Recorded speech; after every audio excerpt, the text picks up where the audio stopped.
Eddie Van Halen walked into Westlake Recording Studio on January 18, 1983, carrying nothing but his guitar and a beer. He had no idea that in the next 20 minutes he would create one of the most iconic guitar solos in history. What happened in that studio changed music forever, but what Eddie refused to accept afterward left everyone speechless. Michael Jackson offered him millions. Eddie said 4 words that shocked the world. The phone call came 3 days earlier, on a Sunday afternoon. Eddie was at home in Los Angeles working on new Van Halen material. The band was at the peak of their success. Their 1982 album Diver Down had gone platinum, and Eddie Van Halen was considered the greatest guitarist alive. He was 27 years old, and the rock world belonged to him. When the phone rang, Eddie almost didn't answer. He was in the middle of experimenting with a new guitar effect, something that would eventually become his signature sound, but something made him pick up. "Hello," Eddie said, still distracted by the guitar in his hands.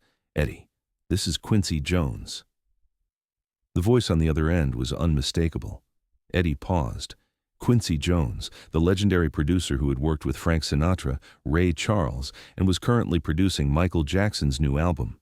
Eddie thought it was a prank, one of his bandmates messing with him.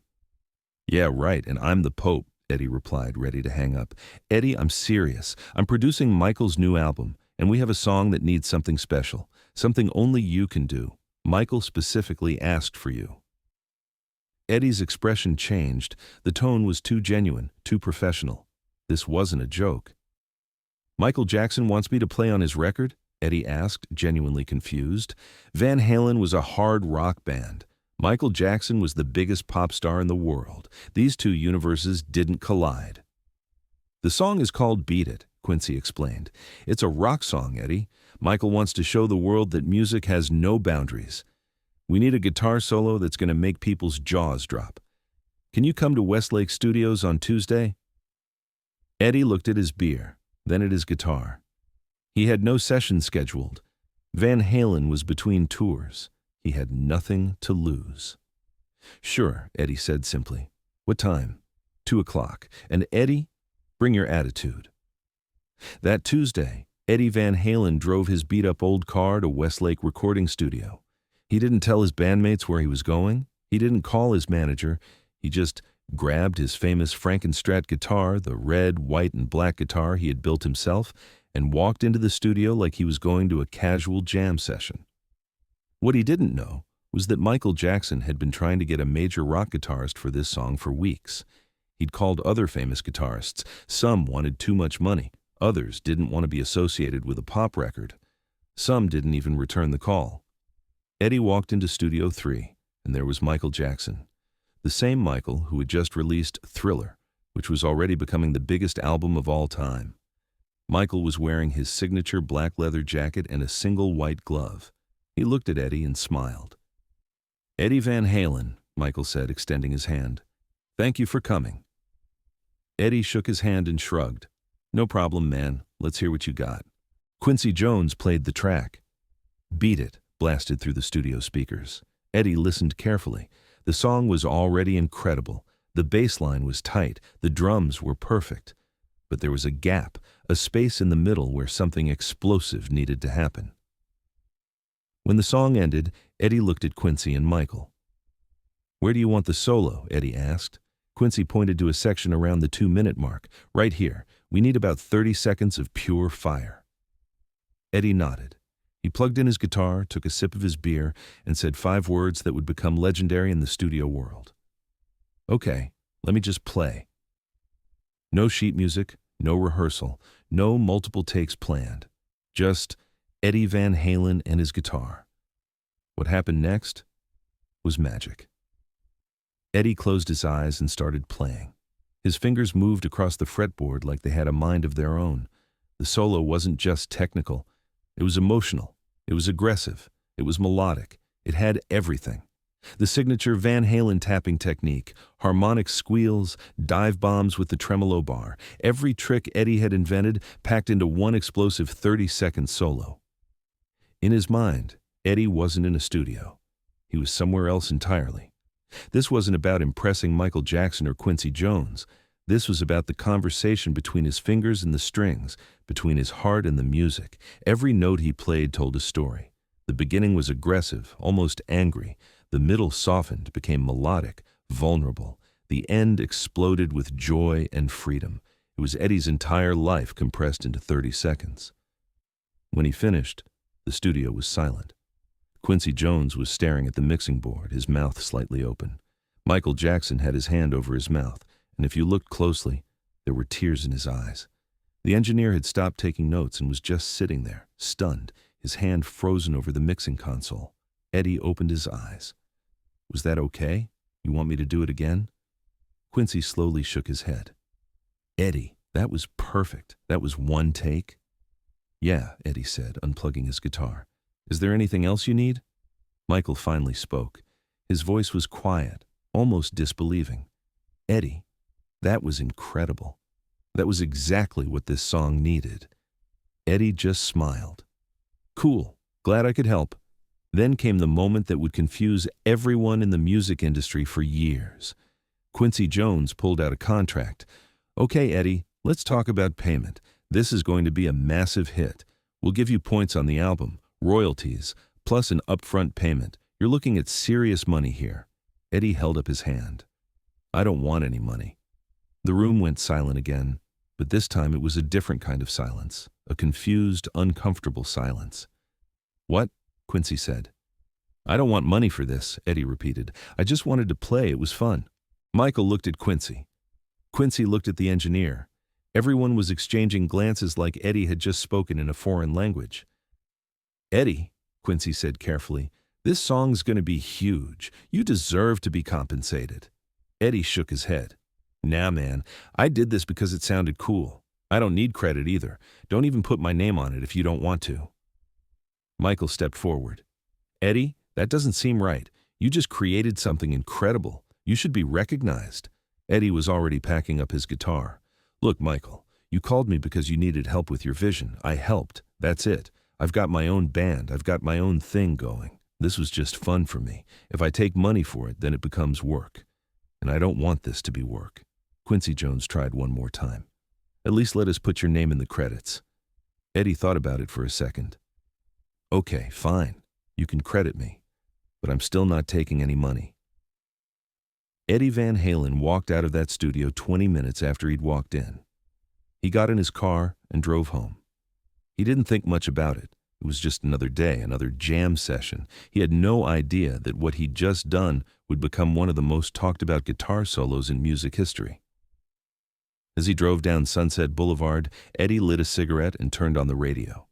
Van Halen's Jump was playing. He smiled to himself. In that moment, he felt something he hadn't felt in a long time. Pure satisfaction. Not because of money or recognition, but because he'd been asked to do what he loved most, and he'd done it well. That was enough. That had always been enough. When he got home, his wife Valerie asked him where he'd been. "Just did a session for Michael Jackson," Eddie said casually, grabbing a beer from the fridge. Valerie's eyes went wide. "Michael Jackson? Eddie? That's huge." Eddie just shrugged and smiled. "It was fun. That's what matters." When Beat It was released in February 1983, it exploded. The song went to #1. The album, Thriller, became the best-selling album of all time. And Eddie Van Halen's guitar solo became legendary. Everyone wanted to know who played it. When they found out it was Eddie, people couldn't believe it. A rock guitarist on a Michael Jackson song. It was revolutionary. But what really shocked the music industry was when word got out that Eddie didn't take any money. Record executives were confused. Other musicians were stunned. How could someone turn down what would have been millions of dollars in royalties? Eddie's bandmates confronted him. "Are you insane?" David Lee Roth, Van Halen's lead singer, asked him. "Do you know how much money you just gave away?" Eddie just shrugged. "I didn't give anything away. I never had it to begin with. I played guitar for 20 minutes. It was fun. End of story." But it wasn't the end of the story. Over the years, journalists would ask Eddie about it in almost every interview. "Why did you refuse payment? Why didn't you negotiate a better deal? Did you regret it?" Eddie's answer was always the same. "Music isn't about money. If I had taken money for that, it would have changed why I did it. I did it because Quincy and Michael asked, and it sounded like a fun challenge. The moment I make it about money, it stops being art and becomes a transaction. But there was more to the story, something Eddie didn't talk about publicly for many years. In 1991, 8 years after the Beat It session, Eddie Van Halen went through one of the darkest periods of his life. His marriage to actress Valerie Bertinelli was falling apart. He was struggling with alcohol addiction. Van Halen was having internal conflicts. Eddie felt lost.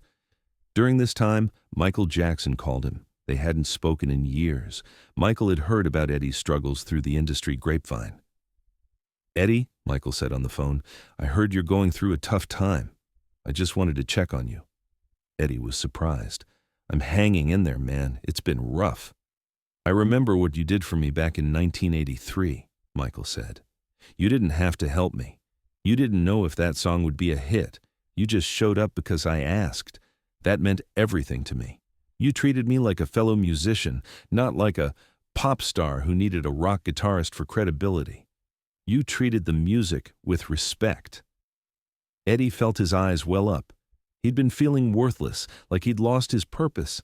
And here was Michael Jackson, the biggest star in the world, calling to thank him for something he'd done 8 years ago. "Michael," Eddie said, his voice cracking slightly, "I didn't think it was a big deal." "That's exactly why it was a big deal," Michael replied. "You did it for the right reasons, and I've never forgotten that. If you ever need anything at all, you call me. Because what you gave me that day wasn't just a guitar solo. You gave me respect. You gave me legitimacy in the rock world. And you didn't ask for anything in return." There was a pause on the line. Eddie could hear Michael breathing, could sense that he was choosing his words carefully. "Eddie," Michael continued softly, "I know what it's like to feel lost. I know what it's like when the thing you love most starts to feel like a burden. But that day in the studio, you reminded me why we do this. It's not about the charts or the money or the fame. It's about those 20 minutes when nothing else exists except the music. Don't lose that, Eddie. Whatever you're going through, don't lose that." They talked for over an hour that night. Two musicians, both struggling with fame in different ways, just connecting as human beings. When Eddie hung up, he felt something he hadn't felt in months. Hope. Years later, in 2009, Michael Jackson died. Eddie Van Halen was devastated. He released a statement that day that said, "I'm still in shock. He was such a kind, genuine person. The world lost a true artist." But what Eddie said in private interviews later revealed the real impact of that phone call. "When Michael called me in 1991, I was thinking about quitting music," Eddie admitted in a 2015 interview. "I was thinking that everything had become about money and fame and bullshit. I'd forgotten why I picked up a guitar in the first place," Michael reminded me. He reminded me that the Beat It solo mattered not because of what I could have made from it, but because of what it represented. Pure creativity. No agenda. Just two artists trying to make something beautiful. Eddie paused in that interview, his eyes distant. "That phone call saved my life, and he never knew it. I never got to thank him." The interviewer asked Eddie if he regretted not taking money for Beat It. Eddie smiled. "Not for a second. That guitar solo bought me something more valuable than money. It bought me integrity. Every time someone asks me about it, I get to tell them that I did it for the love of music. How many people can say that about their most famous work? That's worth more than any royalty check." In the end, the 20 minutes Eddie Van Halen spent in that studio in 1983 taught the music world something important. Real artistry isn't about compensation. It's about creation. It's about showing up when called, playing with your whole heart, and walking away knowing you added something beautiful to the world. Eddie Van Halen walked into that studio carrying just his guitar and a beer. He walked out the same way. But what he left behind was a piece of music history that would inspire generations of guitarists, and a lesson in artistic integrity that would resonate far beyond the music industry. When Michael Jackson offered him millions, Eddie Van Halen said 4 words that shocked the world. "I don't want money." Those 4 words defined Eddie's entire philosophy. Music was never about profit. It was about passion. And in 20 minutes, Eddie Van Halen proved that the purest art comes from the purest intentions. No contracts, no negotiations, no ulterior motives, just a guitarist and his instrument creating magic because he was asked and because he could. That's the real story of the Beat It guitar solo. Not just the notes Eddie played, but the choice he made afterward. A choice that confused the music industry but inspired artists everywhere. A choice that said, loud and clear, some things are more important than money, and music, real music, is one of them.